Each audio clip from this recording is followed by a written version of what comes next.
छत्तीसगढ़ सरकार के स्वास्थ्य विभाग में एक पद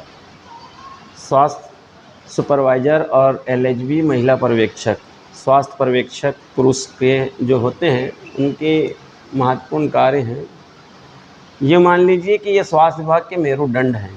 सारे राष्ट्रीय स्वास्थ्य कार्यक्रमों का क्रियान्वयन इनकी जिम्मेदारी होती है। अस्पतालों में जो राष्ट्रीय स्वास्थ्य कार्यक्रम सीएससी, पीएससी या जिला अस्पतालों में जो मॉनिटरिंग होती है, उसका संपूर्ण दायित्व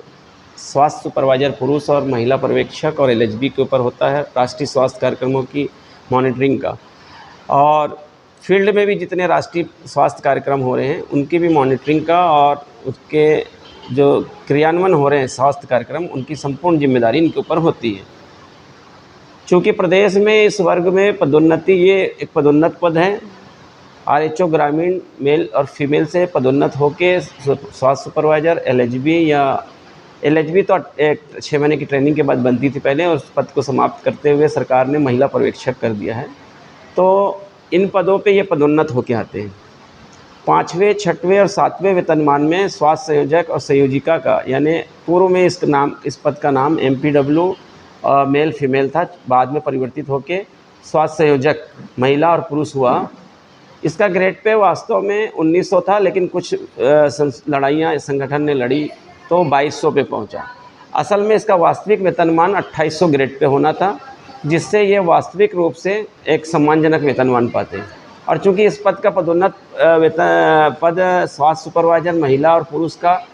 स्वास्थ्य सुपरवाइज़र और महिला पर्यवेक्षक एलएचबी था, तो उसका ग्रेड पे 4200 होना था, और उसका पदोन्नत पद बीटीओ था, उसका पदोन्नत वेतनमान 4400 से होना था। 9300 से लेके 38900 के बीच में 4400 ग्रेड पे होना था। क्योंकि 5वें, 6वें और 7वें वेतनमान में ये विसंगतियाँ हुई,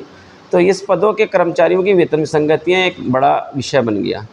और दूसरे विभागों में इन्हीं पद के समकक्ष कर्मचारियों को उनका वेतनमान अच्छा मिल रहा है, तो उनका वेतनमान अच्छा होने के कारण ये इनसे आर्थिक रूप से आगे हो गए, और ये ज़्यादा काम करके और राष्ट्रीय कार्यक्रमों का क्रियान्वयन करने के बावजूद इनके वेतनमान कम होने से, वेतन विसंगति होने से एक बड़ा गैप आया। दूसरा, छत्तीसगढ़ में इस पदों पे जो पदोन्नति होनी थी वो लगातार पदोन्नति नहीं हुई। एक अरसे के बाद, लंबे समय के बाद एक पदोन्नति इनको दी गई, जो उस सुपरवाइज़र के वेतनमान को ग्रामीण स्वास्थ्य संयोजक के पद पे रहते हुए क्रॉस कर चुके थे। तो अब चूँकि पदोन्नति हुई तो एक 22D का लाभ हुआ करता था, वो 22D का लाभ सरकार ने समाप्त कर दी। पदोन्नति के बाद अगर कोई अपने उस वेतनमान पे जाता है जो पदोन्नत वेतनमान नहीं मिल रहा है, तो इसको एक इंक्रीमेंट देके उसको आगे किया जा सकता था, और उससे उसका लेवल मतलब जिसके ऊपर से वो पदोन्नत होके जा रहा है उस वेतनमान में वो सम्मानजनक रूप में पहुंच जाता था। चूँकि ऐसा हुआ नहीं, ऑलरेडी स्वास्थ्य संयोजक रहे और उसको पदोन्नति 10 साल में मिलनी थी, नहीं मिली, और आगे का पदोन्नत 20 साल में मिलना था, नहीं मिली, तो उससे जो गैप आया एक इंक्रीमेंट का, तो उससे भी इनके वेतनमान में बहुत दिक्कत हुई। आप राष्ट्रीय स्वास्थ्य कार्यक्रमों में क्षय नियंत्रण कार्यक्रम देख लीजिए, राष्ट्रीय टीकाकरण कार्यक्रम देख लीजिए, गर्भवती माताओं का पंजीयन और शिशुवती माताओं का पंजीयन, राष्ट्रीय टीकाकरण कार्यक्रम देख लीजिए। आप प्रदेश में अभी जितने भी आप RBSY की टीम चल रही है, आपको स्कूल टीकाकरण देख लीजिए, और आप जितने भी राष्ट्रीय कार्यक्रमों में अंधत्व निवारण कार्यक्रम देख लीजिए, मोतियाबिंद का कार्यक्रम देख लीजिए, आयोडीन नियंत्रण कार्यक्रम देख लीजिए, घेंघा रोग नियंत्रण कार्यक्रम देख लीजिए, और आप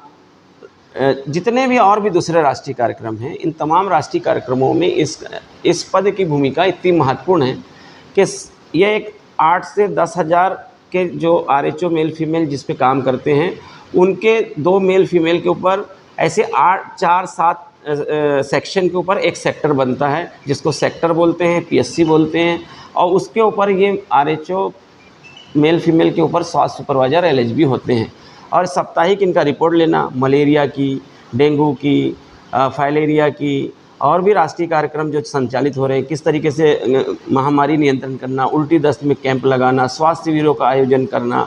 तमाम जितने राष्ट्रीय कार्यक्रम स्वास्थ्य से संबंधित हैं, ये इसकी महत्वपूर्ण भूमिका। इन्हीं की समीक्षा फिर जिला स्तर पे होती है, ब्लॉक स्तर पे होती है, उस पर ये प्रतिनिधित्व करते हैं अपने सेक्टर डॉक्टर के साथ जाके, किस सेक्टर के राष्ट्रीय कार्यक्रमों का सूचकांक किस स्तर पे चल रहा है और इसमें कहाँ तक के कमी है, कैसे दूर की जाएगी, इसका पूरा प्लान स्वास्थ्य सुपरवाइज़र बनाता है। और अपने उस सेक्टर के अंदर जो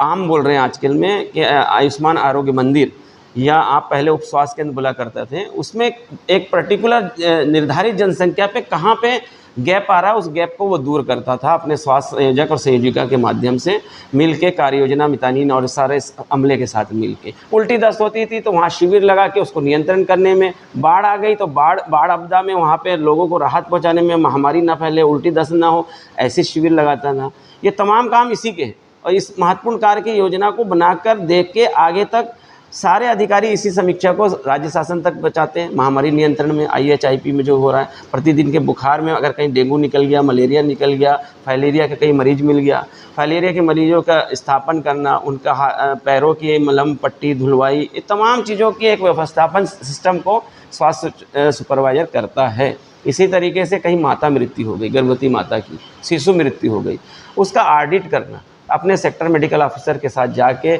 उसकी कम्युनिटी ऑडिट कराता है, जाके उस समुदाय में बैठ के समुदाय आधारित उस मृत्यु के पंजीयन की पूरी जानकारी लेता है कि माता किस कारण से मरी, गर्भावस्था काल में मरी, गर्भ के दौरान मरी, या प्रसव के दौरान मरी, या प्रसव पश्चात मरी, उसका कारण क्या था, उस कारण को जान के उस गैप को निकाल के जिला स्तरीय बैठक में अपने सेक्टर मेडिकल ऑफिसर के साथ, BMO के साथ जाके उसको अपने नोडल को बताता है और नोडल अपने कलेक्टर के माध्यम से राज्य सरकार को बताती है, राज्य सरकार उसकी समीक्षा कर देती है। इतना महत्वपूर्ण ये संवर्ग है। मेरा शासन से एक मांग है कि इस संवर्ग के कर्मचारियों को एक सम्मानजनक वेतनमान मिलना चाहिए। जिन लोगों की पदोन्नति विलंब से हुई है प्रदेश में, इस कैडर की पदोन्नति एक समय पे नहीं हुई। एक समय, आप तो समय लगातार 2-4 साल से हो रही है, लेकिन एक समय 15 साल तक RHO रह गए, 20 साल तक RHO रह गए और वो सुपरवाइजर के पद को क्रॉस कर गए, जब जो सुपरवाइजर का वेतनमान था उससे भी आगे निकल गए, तब आपने पदोन्नति दी। तो मेरा एक मानना है कि एक विशेष इंक्रीमेंट का लाभ देके उस गैप को ख़त्म किया जाए। प्रदेश में सेक्टर पे उनकी एक बैठक का एक कक्ष बनाया जाए, जहाँ पे सम्मानजनक उनको अलमीरा दी जाए, टेबल दी जाए, चेयर दी जाए, सारे रिकॉर्ड को रखने के लिए, दुरुस्त करने के लिए लैपटॉप दिया जाए उनको। ऑनलाइन का ज़माना है,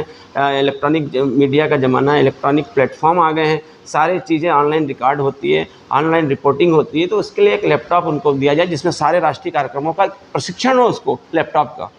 जिसमें वो रखे और ऑनलाइन देख के वो बता सके कि मेरे सेक्टर की स्थिति स्वास्थ्य सूचकांक में किस स्तर की है। इसी तरीके से मेरा दूसरा एक बहुत महत्वपूर्ण प्रश्न ये है कि RHO मेल फीमेल हमारे जो निचला केडर है, हमारा मूल केडर था, हमारे उस मूल केडर के साथियों को 2013 में भर्ती पदोन्नति बना के नेत्र सहायक अधिकारी बनने का अवसर मिल रहा है। लैब टेक्नोलॉजी, मतलब इससे अधिक के 2800 ग्रेड पे बनने का, पे जाने वाला वेतनमान का लाभ मिलने का पदोन्नति के बाद मिल सकता है। चूँकि सुपरवाइजर बन गए जो लोग, उनके लिए ऐसा कोई अवसर नहीं प्रशिक्षण का। तो मैं बोल रहा हूँ अस्पताल मैनेजमेंट का एक कोर्स तैयार किया जाए, जिसमें अस्पताल मैनेजमेंट के संबंधित सारे कार्य के प्रशिक्षण को स्वास्थ्य सुपरवाइजरों को दिया जाए, LHB को दिया जाए और उसका एक वेतनमान निर्धारित किया जाए। चाहे वो 2 साल का प्रशिक्षण हो, चाहे वो 1.5 साल का प्रशिक्षण हो, इस अस्पताल मैनेजमेंट के प्रशिक्षण के लिए स्वास्थ्य सुपरवाइजर को, LHB को, महिला पर्यवेक्षक को भेजा जाए, ताकि आगे जाके अस्पतालों के सुचारू व्यवस्थापन में, राष्ट्रीय स्वास्थ्य कार्यक्रमों के सुचारू व्यवस्थापन में, बीमारियों के नियंत्रण में अस्पताल मैनेजमेंट की महत्वपूर्ण भूमिका में स्वास्थ्य सुपरवाइजर महत्वपूर्ण भूमिका निभा सके। इनको भी एक अवसर प्रशिक्षण का मिलना चाहिए।